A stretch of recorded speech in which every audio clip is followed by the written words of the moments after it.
আসসালামু আলাইকুম সুপ্রিয় শিক্ষার্থীবৃন্দরা, তৃতীয় শ্রেণীর ইসলাম ও নৈতিক ক্লাসে সবাইকে স্বাগতম। শিক্ষার্থীবৃন্দরা, আজকে আমরা তোমাদের দ্বিতীয় অধ্যায়ের যে অনুশীলনীমূলক প্রশ্নগুলো রয়েছে তার সকল প্রশ্নগুলো আজকে আমি তোমাদেরকে সমাধান করে দিব এবং এগুলো সব আমি আজকে তোমাদের জন্য লিখে নিয়ে এসেছি, এগুলো তোমাদেরকে পড়ে শোনাবো। তাহলে আসো আমরা তোমাদের যে দ্বিতীয় অধ্যায়টি রয়েছে তার অনুশীলনীমূলক প্রশ্নের উত্তরগুলো পড়ে নেই।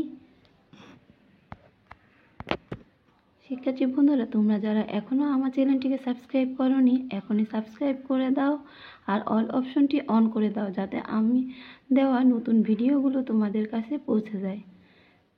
তাহলে শিক্ষার্থী বন্ধুরা, আর দেরি না করে এখনই সাবস্ক্রাইব করে দাও। দেখো এখানে 1 নম্বরে কি লেখা আছে, সঠিক উত্তরের টিক চিহ্ন দাও। তোমরা তোমাদের যে নতুন পাঠ্য বইটি রয়েছে সেই পাঠ্য বইয়ের যে অনুশীলনীমূলক প্রশ্নগুলো রয়েছে সেগুলো বের করো আর এগুলো মিলাও। দেখো কত রয়েছে, কত খ্রিস্টাব্দে মহানবী হযরত মুহাম্মদ সাল্লাল্লাহু আলাইহি ওয়াসাল্লাম জন্মগ্রহণ করেন। এখানে হবে 570 খ্রিস্টাব্দে। খতে আছে নারীর অধিকার ও মর্যাদা রক্ষায় কে সর্বাধিক তাগিদ দিয়েছেন। এখানে হবে হযরত মুহাম্মদ সাল্লাল্লাহু আলাইহি ওয়াসাল্লাম। এরপরে দেখো গতে রয়েছে মহানবী হযরত মুহাম্মদ সাল্লাল্লাহু কেমন স্বভাবের মানুষ ছিলেন। এখানে হবে 3 নম্বর শান্ত ও বিনয়ী। গতে রয়েছে ইসলামের ত্রাণকর্তা কাকে বলা হয়। এখানে 1 নম্বরটা হবে হযরত আবু বকর রাদিয়াল্লাহুকে ইসলামের ত্রাণকর্তা বলা হয়। উম্মতে রয়েছে দেখো হযরত আবু বকর রাদিয়াল্লাহু কেমন স্বভাবের ছিলেন। এখানে 4 নম্বর হবে সহানুভূতিশীল ছিলেন। 6 নম্বরে আছে আমি সঠিক কাজ করলে সহযোগিতা করবেন আর বিপদগামী হলে সতর্ক করবেন। একথা কে বলেছেন? 1 নম্বর হযরত আবু বকর রাদিয়াল্লাহু এই কথাটি বলেছেন। দেখো 2 নম্বর প্রশ্নে রয়েছে শূন্যস্থান পূরণ করো। কতে মহানবী হযরত মুহাম্মদ সাল্লাল্লাহু আলাইহি ওয়াসাল্লাম একজন উত্তম কি ছিল, আদর্শ সম্পন্ন মানুষ ছিলেন। ক নম্বর প্রশ্নে রয়েছে মহানবী সাল্লাল্লাহু আলাইহি ওয়াসাল্লাম তার দুধমাতা হালিমা রাদিয়াল্লাহুকে দেখা মাত্রই মহানবী সাল্লাল্লাহু দাঁড়িয়ে সম্মান জানাতেন। এখানে গ নম্বরে রয়েছে হযরত আবু বকর রাদিয়াল্লাহু ছিলেন ইসলামের প্রথম খলিফা। এরপরে গতে রয়েছে হযরত আবু বকর রাদিয়াল্লাহু ছিলেন দানশীল, দয়ালু ও পরোপকারী মানুষ। উম্মতে রয়েছে হযরত আবু বকর রাদিয়াল্লাহু পবিত্র কুরআনকে একত্রিত করে প্রকাশ করার উদ্যোগ নেন। এইভাবে এই যে শূন্যস্থানগুলো রয়েছে এই শূন্যস্থানগুলো এভাবে তোমরা পূরণ করবে। এরপরে দেখো 3 নম্বরে কি বলেছে, দাগ টেনে মিল করি।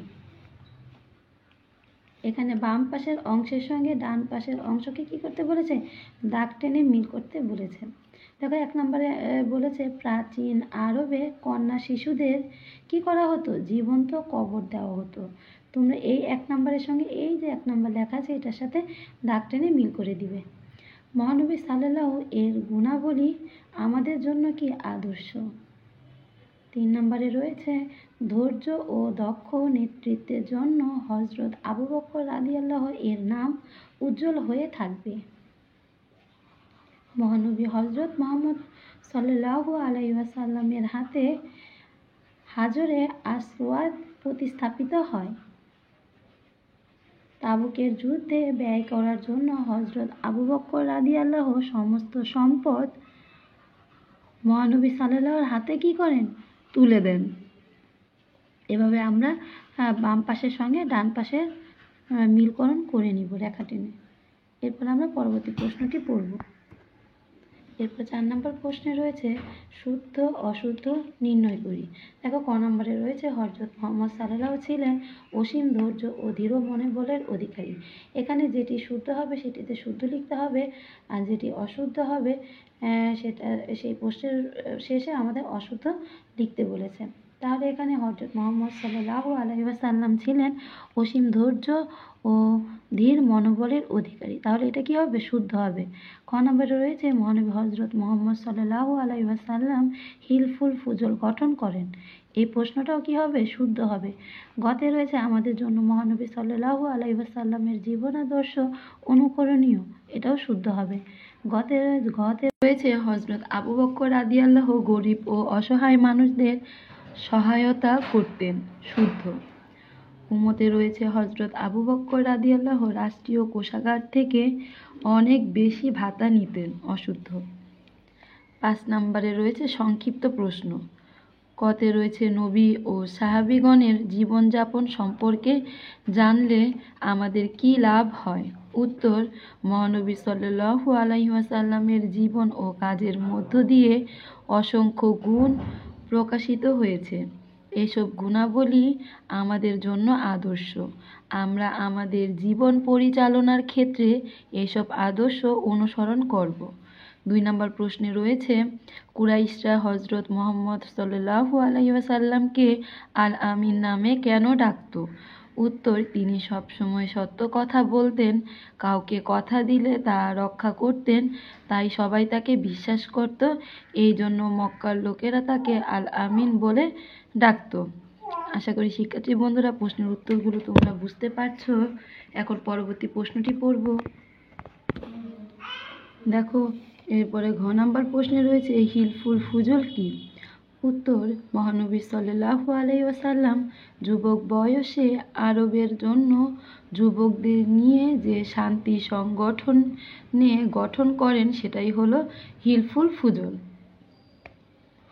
এরপরে দেখো ঘতে রয়েছে হযরত আবু বকর রাদিয়াল্লাহুকে ইসলামের ত্রাণকর্তা কেন বলা হয়? উত্তর, তিনি ছিলেন ধৈর্যশীল ও বিচক্ষণ মানুষ।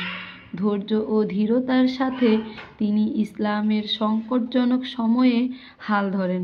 তার দক্ষ নেতৃত্বের ফলে হযরত মুহাম্মদ সাল্লাল্লাহু আলাইহি ওয়াসাল্লাম এর ইন্তেকালের পর তৈরি হওয়া সমস্যাগুলো দূরীভূত হয়েছিল। এই জন্য তাকে ইসলামের ত্রাণকর্তা বলা হয়।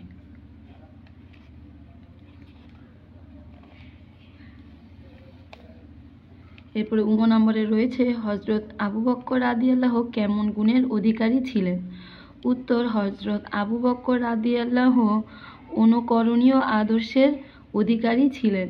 তিনি ছিলেন দানশীল, দয়ালু ও পরোপকারী মানুষ। তাবুকের যুদ্ধের সময় তার সকল ধন সম্পদ ইসলামের সেবায় ব্যয় করেন। এরপরে 6 নম্বরে রয়েছে বর্ণনামূলক প্রশ্ন। নবী রাসূলগণের জীবন চরিত্র জেনে কিভাবে তাদের আদর্শ অনুসরণ করবে তা লেখো। উত্তর, মহানবী সাল্লাল্লাহু আলাইহি ওয়াসাল্লামের জীবন চরিত্র অনুসরণ করে আমরা আমি নিজে যে আদর্শগুলো চর্চা করি, মানে মহানবী এখানে প্রশ্নে বলেছে নবী রাসূলগণের জীবন চরিত্র জেনে কিভাবে তাদের আদর্শ অনুসরণ করবে তা লেখো। মানে তোমার জীবনের সাথে তাদের আদর্শগুলো তুমি কিভাবে অনুসরণ করবে। এখানে উত্তর, মহানবী সাল্লাল্লাহু আলাইহি ওয়াসাল্লামের জীবন চরিত্র অনুসরণ করে আমি নিজে যে আদর্শগুলো চর্চা করি। 1, আমরা আচরণে বিনয়ী হব, অহংকার করব না, কাউকে অপমান বা ছোট করব না। 2 নম্বরে রয়েছে মানুষকে সহযোগিতা করব, সুখে দুঃখে তাদের পাশে দাঁড়াবো। 3 নম্বরে রয়েছে সবসময় সত্য কথা বলবো, মিথ্যা বলবো না। 4 নম্বরে রয়েছে অধিক পরিশ্রম করব, কোনো ধরনের অলসতা করব না। 5 নম্বরে রয়েছে মা, বোন, সহপাঠী সহ অন্য নারীদের সম্মান করব, তাদের কাজে সহযোগিতা করব। এরপর খ নম্বরের প্রশ্নে বলেছে মহানবী সাল্লাল্লাহু আলাইহি ওয়াসাল্লামের আদর্শ কিভাবে অনুসরণ করবে তার একটি তালিকা তৈরি করো। মুহাম্মদ সাল্লাল্লাহু আলাইহি ওয়াসাল্লামের আদর্শ আমরা যেভাবে অনুসরণ করতে পারি। 1, আমরা আচরণে বিনয়ী হব, অহংকার করব না। 2, মানুষ সহযোগিতা করব, সুখে দুঃখে তাদের পাশে দাঁড়াবো। মানুষকে সহযোগিতা করব, সুখে দুঃখে তাদের পাশে দাঁড়াবো সবসময়। 3 নম্বরে রয়েছে সবসময় সত্য কথা বলবো, মিথ্যা বলবো না।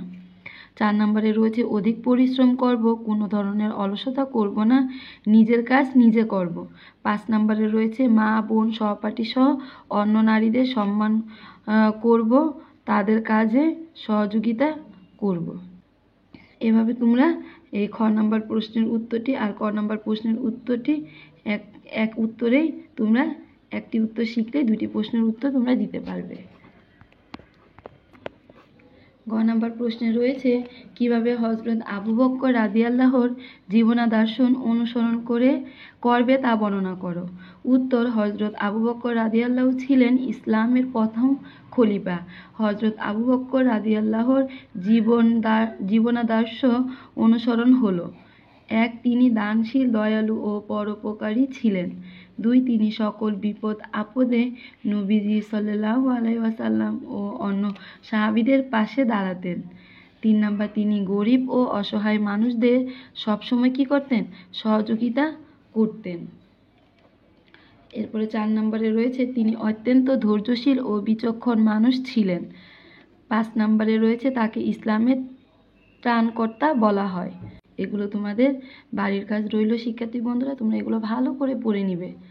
শিক্ষার্থী বন্ধুরা, তোমরা আমার চ্যানেলটিকে সাবস্ক্রাইব করো, লাইক করো, কমেন্ট করো। শিক্ষার্থী বন্ধুরা, আজকের মতো এই পর্যন্ত। আল্লাহ হাফেজ।